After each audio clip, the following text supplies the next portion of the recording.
நானும் டிவிக்கே தான் ஓட்டு போட்டேன். எப்பா இங்க என்ன சிஎம் போட்டோ காணும்? கவர்மெண்ட் ஆபீஸ் தானே இது? சிஎம் போட்டோ எதுக்கு வைக்கல? ஏன் வைக்கல சொல்லுங்க. இப்படிதாங்க டிவியை திறந்தா, செல்போன்ல வந்து பேஸ்புக்கை திறந்தா, யூடியூப்பை திறந்தா, எதை பார்த்தாலும் சிஎம் போட்டோ அங்க வைக்கல, சிஎம் போட்டோ இங்க வைக்கல, இப்படியே பேசிக்கிட்டு இருந்தா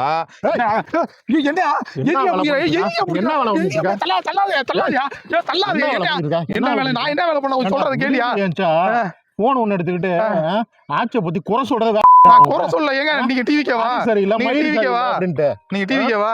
டிவிக்கேவா? ஆமா டிவிக்கே தான். நானும் டிவிக்கே தான் ஓட்டு போட்டேன். நானும் டிவிக்கே தான் ஓட்டு போட்டேன். சொல்றதை கேளுங்க. என்ன சொல்லிட்டு இருக்க? நான் சொல்றதை கேளுங்க. என்ன சொல்லிட்டு இருக்க? ஏன் சொல்றேங்க? சட்டை பிடிக்காதீங்க. என்னங்க கீழே தள்ளி விட்டு இப்படி பேசிக்கிட்டு இருக்கீங்க? மனசாச்சு இருக்காங்க உங்களுக்கு? ஏன் விடுங்க. என்னங்க நீங்க? நான் தான் சொல்றேன், நானும் டிவிக்கே தான் ஓட்டு எல்லாம் போட்டேன். என்னங்க மனசாட்சி எல்லாம் பேசிக்கிட்டு இருக்கீங்க?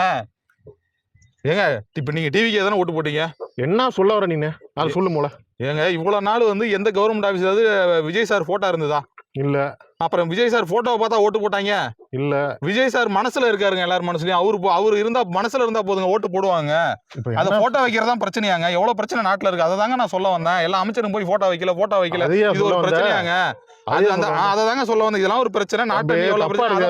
என்ன பண்ணா இது நீ சொன்ன மாட்டேதான் விடுஞ்சு ஏஞ்சா போனை எடுத்துக்கிட்டு சட்டம் ஒழுங்கு சரியில்லை, ஆட்சி சரியில்லை, அதை பண்ணல இதை பண்ணல. சரியில்லைன்னு சொல்லவே இல்லையாங்க. நாட்டுல எவ்வளவு பிரச்சனை இருக்கு. போட்டோ வைக்கலாம் ஒரு பிரச்சனை கிடையாது. மனசு விஜய் டிவி கேக்குறீங்க தப்பானு போட்டுறாத. ஐயோ அப்படிலாம் போடுறாங்க.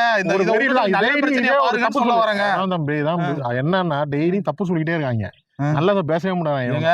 நான் சொல்றது நான் என்ன நினைச்சா நீ வேற கட்சிக்காரன் போல தப்பு சொல்றேன். ஐயோ நான் டிவிக்கே தாங்க ஓட்டு போட்டேன். நான் என்ன ஒரே அது சொல்றேன்னா, நாட்டுல எவ்வளவு பிரச்சனை இருக்கு, அதை பார்க்கட்டும் மக்கள். அமைச்சர் எல்லாம் போய் இதெல்லாம் இது சாதாரண போட்டோ வைக்கிற மாதிரி தப்பா எடுத்துக்காத. நாள் கழிச்சு அவங்க மனசுலயே இருக்கிறாங்கிறது தெரிய வரும். அதுக்கப்புறம் அவங்களே போட்டோ மாத்திருவாங்க. இது என்ன சரி தம்பி ஒண்ணும் இல்ல, தள்ளி விட்டு ஏதாவது ஆயிட்டா என்னங்க பண்றது? இல்ல ஒரு